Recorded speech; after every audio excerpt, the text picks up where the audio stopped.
छोटा बच्चा माँ का हाथ पकड़कर निश्चिंत हो जाता है। बिल्ली का बच्चा अपनी माँ को समर्पण कर निश्चित हो जाता है, अथवा शिष्य गुरु को समर्पण करके निश्चिंत हो जाता है। दो तरह के समर्पण होते हैं। एक होता है बिल्ली का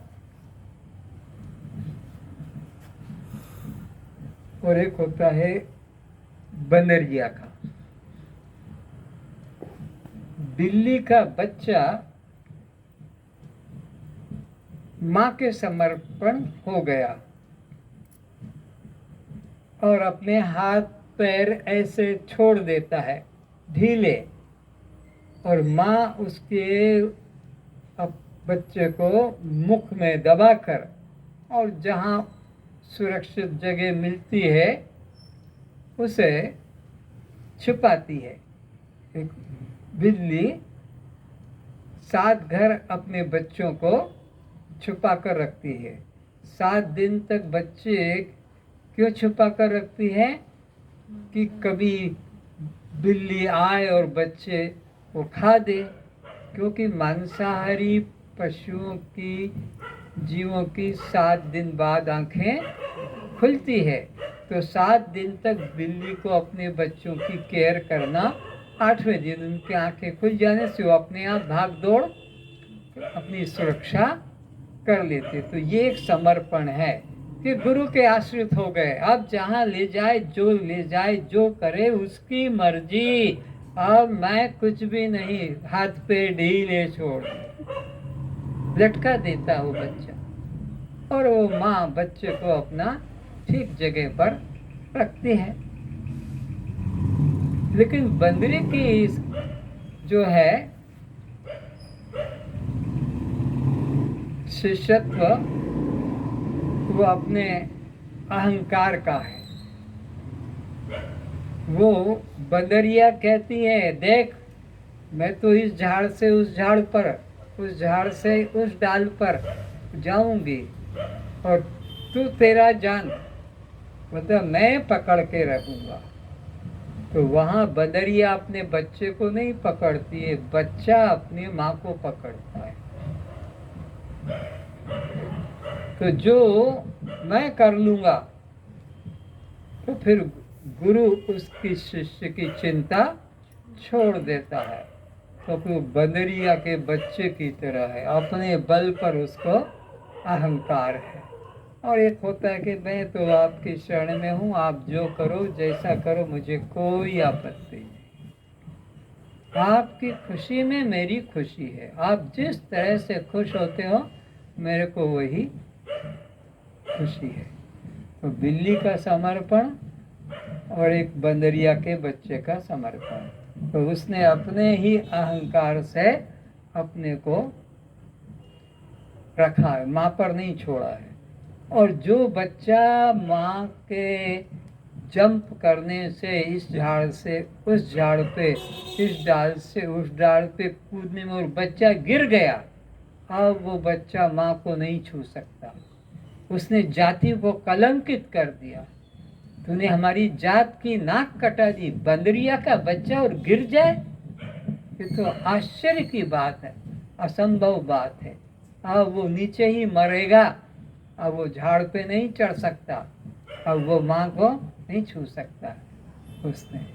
तो जो अपने अहंकार पर है कि मैं अपना खुद कर लूँगा, ये अच्छा नहीं और ठीक नहीं, ये ठीक है, घमंड है ना, को छोटी सी बुद्धि है लेकिन कुसंग में पढ़कर अपना उधर बह जाता है, श्रद्धा होते हुए भी, और कुसंग में पड़ गए, निंदा में पड़ गए, उसके हाँ में हाँ करके चलो बस, और देरी नहीं लगती है।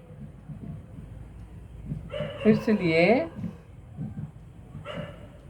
समर्पित होना है तो बिल्ली के बच्चे की तरह होना है। और ये अपनी बुद्धि बल पर जो काम चल रहा है, इससे तो आज तक कभी कल्याण हुआ नहीं, क्योंकि तुम्हारी बुद्धि तो तुम्हारे पास अनंत अनंत जन्मों से थी, ये बुद्धि आज की थोड़ी है, ये राम के जमाने में भी यही बुद्धि थी, कृष्ण के जमाने में भी यही बुद्धि थी। और इसी बुद्धि ने तुमको रामकृष्ण से या गुरु से वंचित किया। गुरु के पास जाते जाते गुरु के प्रति अश्रद्धा, कमाई तो थोड़ी करी और गमाई, नुकसान असीम कर लिया। तो बच के रहना है उन लोगों से जो गुरु के प्रति अश्रद्धा रखते हैं, गुरु के प्रति दोष दृष्टि रखते हैं।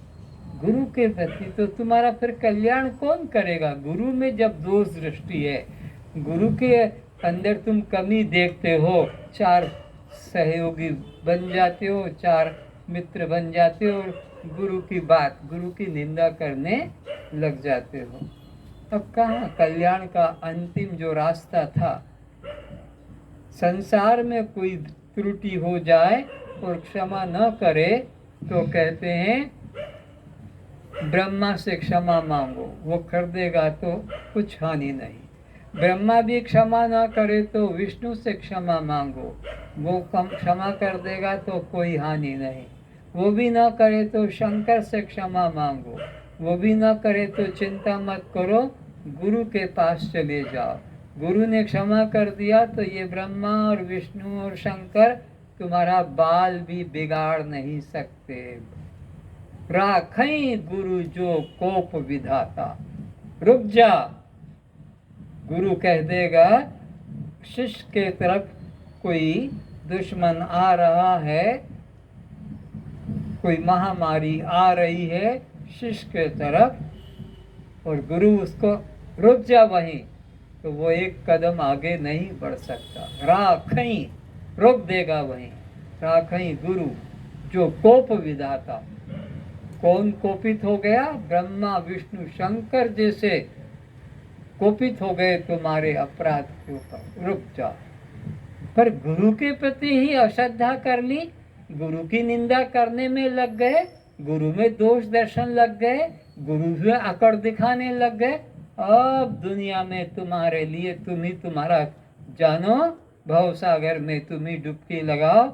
अब वो तुम तो उसकी नौका से उतर गए, वो जो स्टीमर जहाज था, सदगुरु दृढ़ नौका लेकर तुमको बिठाया, तुम उसी में से छलांग लगा के फिर कहे हम खुद ही निकल जाएंगे, तुम्हारी नौका में जरूरत नहीं। तो उसका कल्याण अब रास्ता खुद ने बंद कर दिया। उसी प्रकार मनुष्य परमात्मा को समर्पित होकर शांत हो जाता है। तो गुरु को समर्पित होकर शिष्य शांत हो जाता है। इसी प्रकार भक्त भगवान को समर्पित होकर शांत हो जाता है। लेकिन जो वेश्यावृत्ति करने वाला है, थोड़ा इनसे थोड़ा उनसे, इसको भी खुश उसको भी खुश, लोगों को खुश करने में लगा है, उनको जो नरक ले जाने वाले हैं उनकी हाँ में हाँ मिलाकर अपनी दुर्गति करता है। तो समर्पित हो जाने वाले का कल्याण हो जाता है। भगवान के समर्पित हो गए कि गुरु के समर्पित हो गए, दोनों नाम अलग अलग हैं, तत्व एक है। जैसे नदी सागर को पाकर शांत हो जाती है, जहाँ अहंकार है वहीं कर्ता और वहीं जहाँ अहंकार है वहीं कर्ता है, और जहाँ कर्ता है वहीं हानि लाभ का व्यापार हो जाने से सुख दुख उत्पन्न हो जाते हैं। ज्ञानी सोचता है अब कर्ता तो परमात्मा है, वह जो चाहे करे या करवाए, सफलता विफलता हार जीत सब उसी की है, वह मुझे निमित्त बनाकर जो करवाना चाहे कर ले। ऐसा जो निश्चय पूर्वक जान लेता है वह सुखी और शांत हो जाता है, वह चिंता से मुक्त हो जाता है। कर्म होगा किंतु अब करता नहीं, कर्ता रहित कर्म श्रम रहित अकर्म हो जाता है। एक जापानी कथा है। एक युवक युवती विवाहित होकर नाव में जा रहे थे। 10 किलोमीटर जल की यात्रा थी। अभी आधे रास्ते को ही पार कर पाए थे कि नौका अचानक तेज तूफान में आ गई। नाव डगमगाने लगी, युवती भी चिल्लाने लगी। पुरुष का हाथ थाम लिया, सीने से चिपक गई, किंतु युवक शांत बैठा था। नौका डूबने को ही है ऐसा हर क्षण लग रहा था। पत्नी ने कहा, तुम कुछ उपाय करो ना, कैसे चुपचाप बुद्ध मूर्ति की तरह शांत शिलावत बैठे हो। उस युवक ने तत्काल छुरी निकाली और पत्नी की गर्दन पर लगा दी। युवती पत्नी की गर्दन पर छुरी को ऐसे लगा दिया। क्या अब असर होता है उसको बताया जा रहा उसी के द्वारा। वो हंस रही है तो पति कहता है, अरे तेरे को डर नहीं लगता है? मैंने तेरे गले पे छुरी लगा दी है और तू चुपचाप हंस रही है। बोले, छुरी तो आपके हाथ में, मुझे डर किस बात का? मैंने आप कुछ में मार तो नहीं सकते हैं। तो बस यह नौका डगमगा रही है, परमात्मा के हाथ में है। हम तो परमात्मा के हाथ में, जो सभी होगा अच्छा होगा। यदि परमात्मा पर भरोसा है। संसारी व्यक्ति पर जब तुमको इतना भरोसा है कि मैंने तुम्हारे गले पे छुरी लगाई तब भी तुम्हें डर नहीं लगा। संसारी जो छुरी मार भी देते हैं लेकिन डर नहीं लगा कि भाई पति तो मेरा है। तो ऐसे परमात्मा का मैं हूँ, परमात्मा मेरा है, मुझे कोई डर नहीं। तूफान आंधी आए डूबे करे कोई फर्क नहीं। युवती हंसने लगी। तब युवक ने पत्नी से पूछा, तुझे डर नहीं लग रहा? चिल्लाती नहीं कि बचाओ, यह मुझे मार डाल रहा है। उसने कहा, क्योंकि छुरी तुम्हारे हाथ में है तो मुझे भय कैसा? उस युवक ने कहा कि बस इसी तरह जब आंधी तूफान परम पिता के हाथ में है तो हमें भय कैसा? अब छुरी तेरे गर्दन पर तो तुझे डर नहीं लग रहा कि यह तो मेरा पति के हाथ में है। इतना दृढ़ विश्वास एक दिन अभी तेरी मेरी शादी का हुआ है और तुझे मेरे पर इतना भरोसा आ गया। एक दिन शादी से पहले यह छुरी यदि तेरे गर्दन पर रखता तो तू जोर से चिल्ला पड़ती। आज तो नहीं घबराती, क्योंकि दोनों के बीच प्रेम एक सेतु बन गया है निर्भयता के लिए।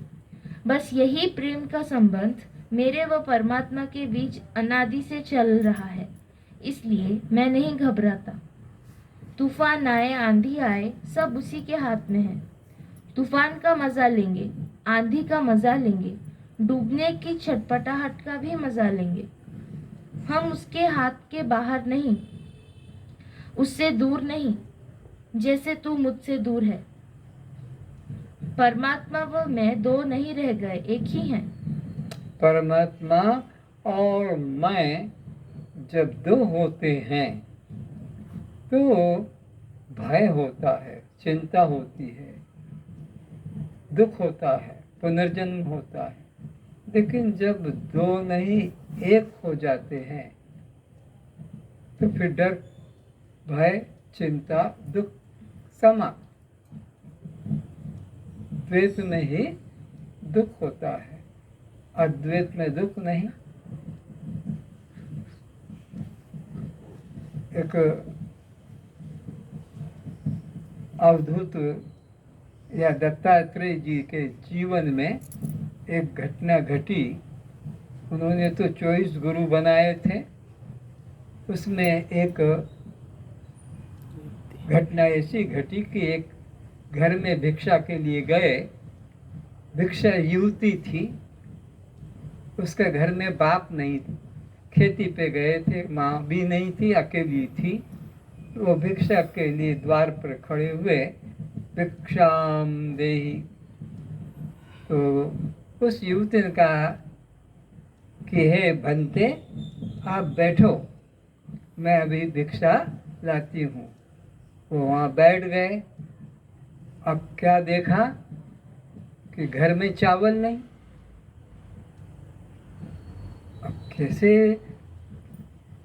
उनको खिलाया जाए, और द्वार से भिखारी भूखा चला जाए तो बहुत बड़ा अपराध है गृहस्थी के लिए। अब मैंने बोल तो दिया कि बैठो, मैं भी खाना लाई हूँ, घर में डब्बे में चावल नहीं। अब सोचा धान को मैं कूटूं और चावल निकालूं। तो वो भिक्षुक समझेगा इतना गरीब घर है कि इनके घर में चावल नहीं, अभी धान कूट रही है। तो वो हाथों में चूड़ियाँ थी, वो चूड़ियों की आवाज़ छन छन होने लगी। तो सोचा कि वो संत चला जाएगा, ये सोच के कि ये इतना गरीब घर है, चावल नहीं। तो उसने क्या किया, अपनी चूड़ियाँ निकालना, हाँ, अलग अलग रखते गया। काफ़ी चूड़ियाँ होती है, क्योंकि लड़कियों को, महिलाओं को चूड़ी वाले की आवाज़ सुनते ही सबसे ज़्यादा आनंद आता है। चूड़ी वाला कोई आया पर तो बस सब निकल आती है, कैसी चूड़ी, कौन से रंग की चूड़ी। दुकान वाले के पास इतनी चूड़ियाँ नहीं मिलेगी जितनी की महिलाओं के शोरूम में मिलेगी। और क्योंकि कौन सी साड़ी पहनना है, कौन सा मैचिंग होगा, चूड़ियों का भी मैचिंग, चप्पल का मैचिंग, लिपस्टिक का मैचिंग, नेल पॉलिश का मैचिंग, साड़ियों की फाल का, हर तरफ मैचिंग में तो दीवाने हो रहे हैं। इतना कपड़ा सिला जाता है, लेकिन ये तो क्या बोलते हैं उसको, तुरपई, वो तुरपई होना चाहिए। पहले के लोग तो कपड़े हाथ से ही सिलते थे पूरा, वो उसके बाद अब मशीनें चालू हो गई। तो मशीनें चलाकर भी इतना हेम करने के लिए तो उतना करना ही पड़ेगा। मैं हेम को मारा गोली, मैं तो सब पे मशीन चला देता हूँ, बाहों पे भी, गले के पे। अरे पूरा तो कपड़ा सिल रहा, पर उतना हेम होना चाहिए। ये अपनी प्रकृति। तो वो चूड़ियों के निकाल निकाल के रखी। फिर क्या देखा, दो चूड़ी है, दो चूड़ी इस हाथ में, दो हाथ इस हाथ में, फिर भी आवाज आ रहा है। तो उसने उसको भी एक एक को निकाल दिया। अब आराम से उसने भोजन बनाकर खिलाया। शिक्षा मिली कि द्वैत में ही द्वंद्व है। जब तक द्वैत है तब तक ही झगड़ा है। अरे जब एक ब्रह्म हो गया और जीव ब्रह्म एक हो गए तो फिर सब दुख अशांति समाप्त है। द्वंद्व से तो यह, अब मैंने तो नियम बनाया कि मेरे पास जो भी आते हैं एक एक चूड़ी वाले ही आते हैं। दो चूड़ी वाले को मैं दूर रखता हूँ, या जो लाल बिंदियाँ, लाल मिट्टी सर में लगाते उनको भी कहता तुम दूर बैठो, मेरे पास लगो नहीं। अरे एक तो हो गया पति, और ये इधर क्यों छिपा के रखा है, क्योंकि जिससे छिपा है उसके लिए भी रखना पड़ता है।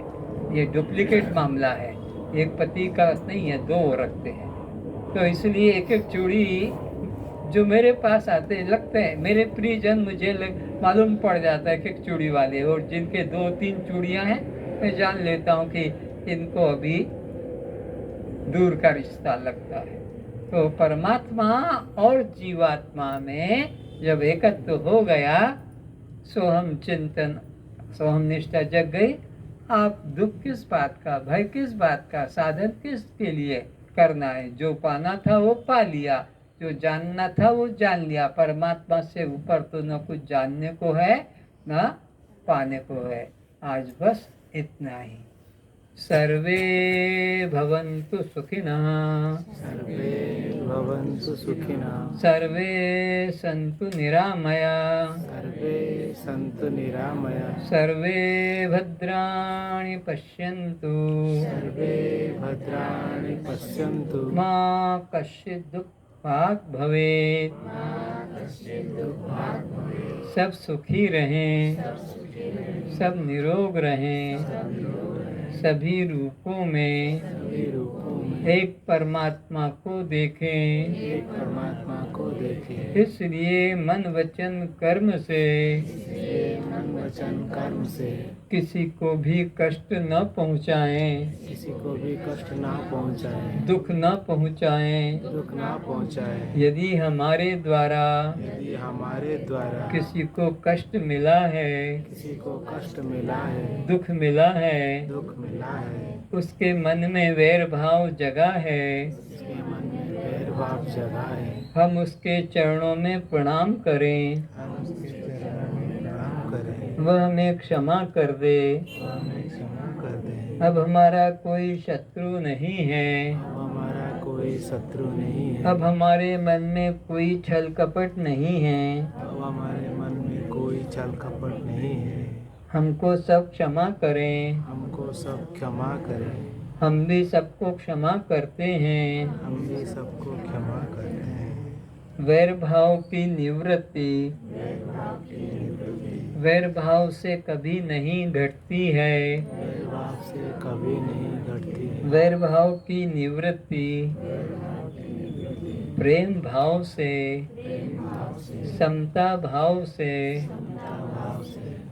आत्म भाव से दूर होता है। सबका कल्याण हो, सबका कल्याण, सबका कल्याण हो। सबका कल्याण। बोलो सच्चिदानंद भगवान की जय, सद्गुरुदेव की जय। आप लोगों ने ध्यान से प्रेम से सुना। सबके चरणों में मेरा बार बार प्रणाम है। आपके पुण्य प्रताप से, पुण्य के बल से मुझे भी आपके साथ सत्संग में डूबने का अवकाश मिला। अगर आपका सहयोग न होता तो मेरे को भी यह 1 घंटा, आधा घंटा सत्संग का लाभ नहीं मिलता। तो आपके पुण्य के प्रताप से मुझे भी लाभ मिलता है। आप ऐसी दया करते रहें।